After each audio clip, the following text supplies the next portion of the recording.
Amen. Tunaweza keti kidogo.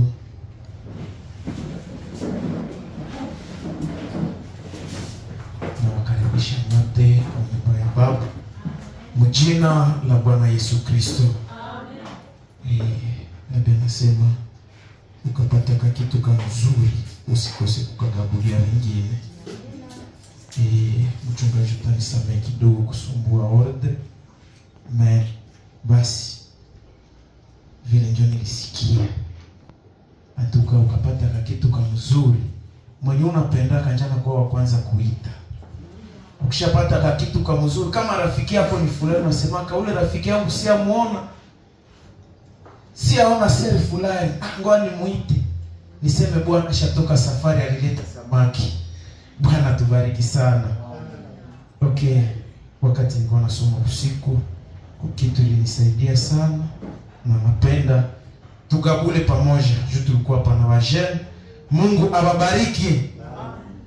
Nikapata Jairis le croyant à secret.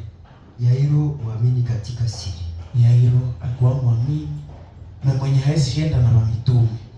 Lui était toujours là le secret là-bas. Alikuwa ndani ya mais il croyait à Jésus. Lakini alikuwa anaamini Yesu. Le paragraphe 6 mkuu yake ya 6. Na Biblia iko nazungumzia histoire ya Isaya avec Ezekiel. Pamoja na Ezekias.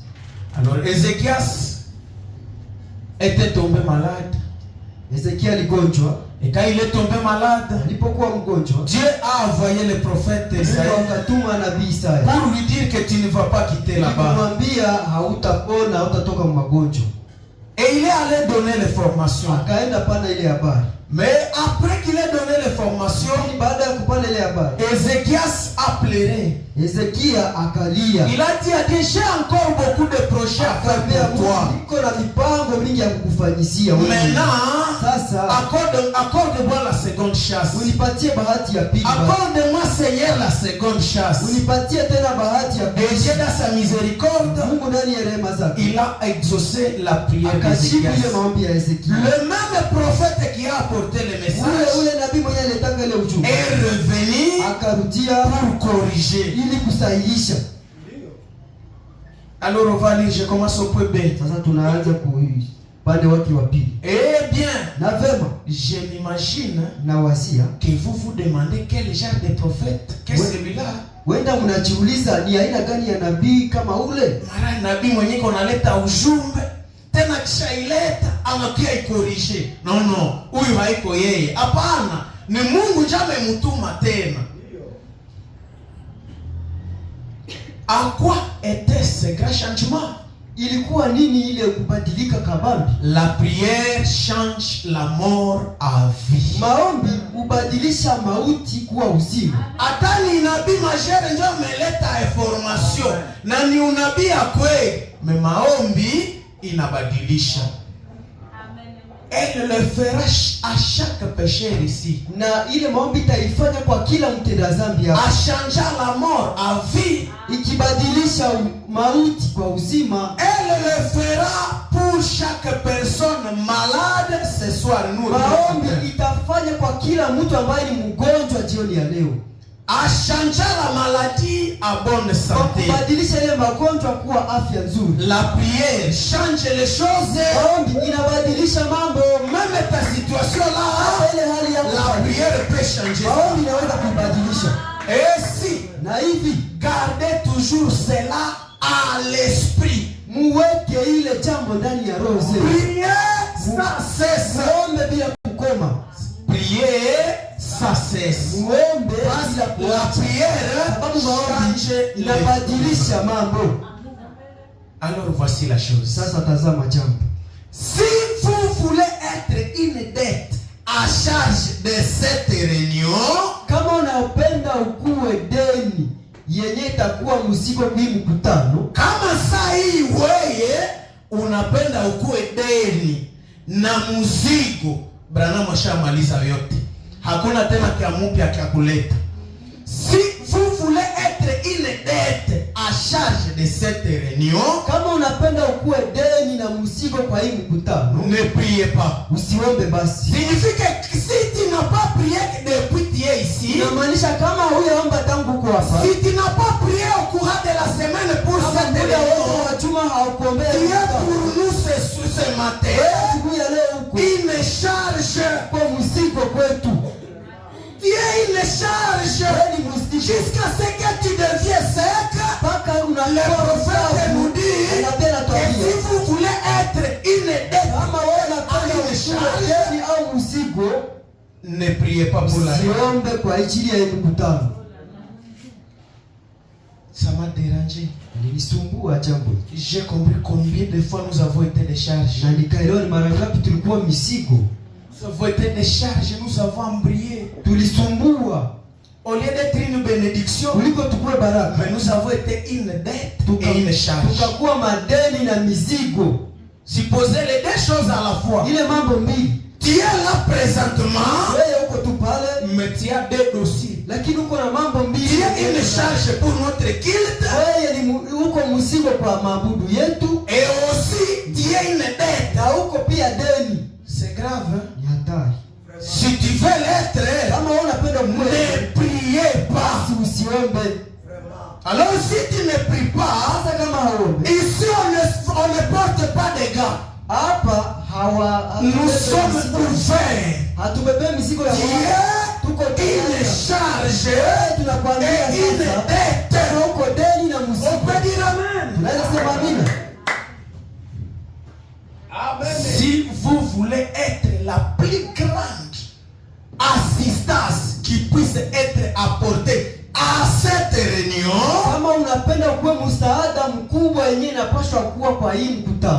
parce qu'il n'a pas laissé quelque chose.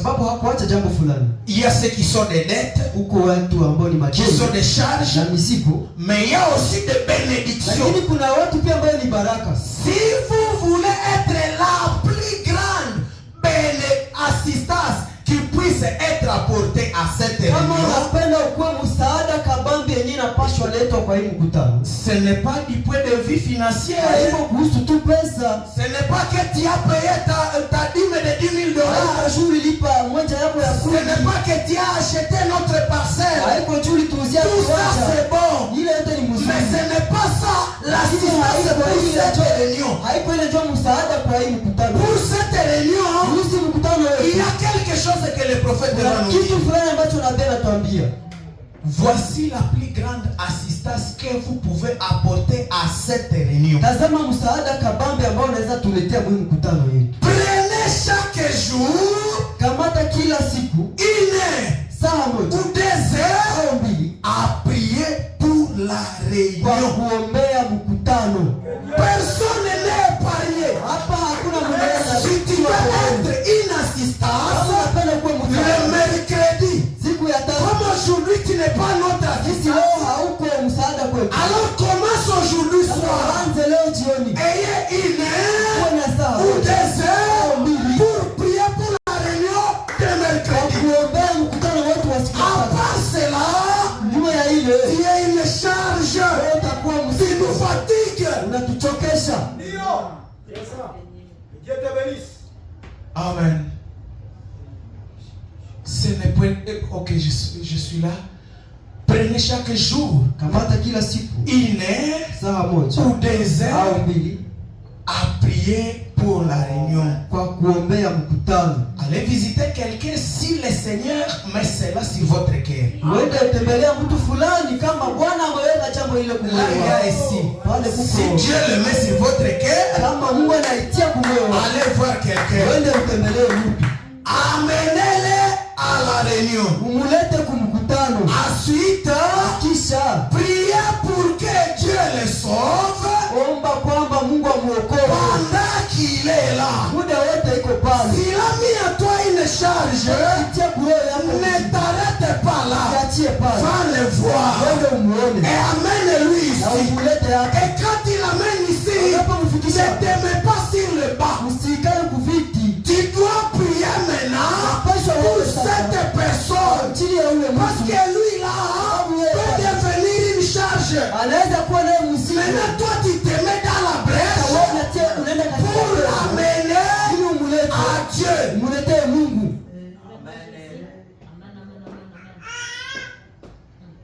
Et et que Dieu les guérisse. na kwamba Mungu amponye Si il souffre, kama anateseka na s'il est magonjwa, malade, kama ni mgonjwa, s'il a besoin de la kama guérison. anahitaji uponyaji. La plus grande contribution Mchango yako mkubwa que vous pouvez apporter à une réunion, ambao unaweza kuleta kwa ajili ya mkutano, c'est de prier kuomba et de chercher Dieu kutafuta Mungu pour qu'il aide ili asaidie, en ces temps de détresse. asaidie kwa ile wakati mgumu. Alors j'ai compris que moi j'ai échoué ça. Sasa mimi nimeelewa kwamba nilishashindwa. Alors il a fallu que je puisse partager avec toi. Ilibidi nichangie pamoja na wewe Pour qu'ensemble, ili kwamba nous pamoja puissions demander la clémence de Dieu. tuombe rehema kwa Mungu, Parce que nous avons été une charge. sababu tulishakuwa Nous avons été une dette. tulishakuwa madeni, Nous avons fatigué le prédicateur. tulishachekesha wahubiri. Il y a une sœur qui devait entrer en esprit. Kwa dada mwenye ingepaswa Mais ingia, toi, lakini tu wewe es devenu une charge. wewe ulishakuwa mzigo, Et quand tu es à côté de lui, na wakati uko pembeni yake supposez que tu es abysse. wasia tu kama uko ndani ya bisi, Mais tu es derrière quelqu'un qui porte beaucoup de choses. lakini uko nyuma ya mtu mwenye anabeba vitu vya Ça va t'influencer. ile kitu itakushawishi. Tu vas constater que même toi aussi quand tu vas quitter le bus, Utagundua kwamba utakaposhuka ndani ya bisi tu seras tellement fatigué. utakuwa umechoka Ce sana, n'est pas à cause de toi, haiko juu mais c'est à yako, cause de celui qui est à côté de lakini ni juu ya toi, yule mwenye qui a pembeni été une yako, charge mwenye pour alikuwa toi. mzigo kwako. Combien de fois nous avons échoué? Mara ngapi tumeshindwa? Nous avons échoué vraiment. Tumeshindwa hakika. Alors, comme nous avons échoué, Sasa kisi tumeshindwa, prions quand même pour la grâce de Dieu. tuombe kwa ajili ya neema ya Mungu. Nous avons été une charge. Tulikuwa mizigo, Que Dieu nous pardonne. Mungu atusamehe. Qui priait chaque désert? Wangapi walikuwa na Pour mfano la saa réunion. 2 kwa ajili ya mkutano? Pas pour l'église, Hapana kwa ajili ya pour la kanisa, réunion. kwa ajili tu ya mkutano. Qui le faisait? Nani alikuwa anaifanyaka? Que Dieu vous bénisse. Mungu akubariki. Alors nous tous qui avons échoué, Sasa sie wote wenye tulishindwa, nous devons prier la grâce de Dieu. paswa omba neema ya Mungu. Levez-nous. Tulisimame 86, on va chanter les couplets 3 et 4 et puis on va prier. tutaimba 18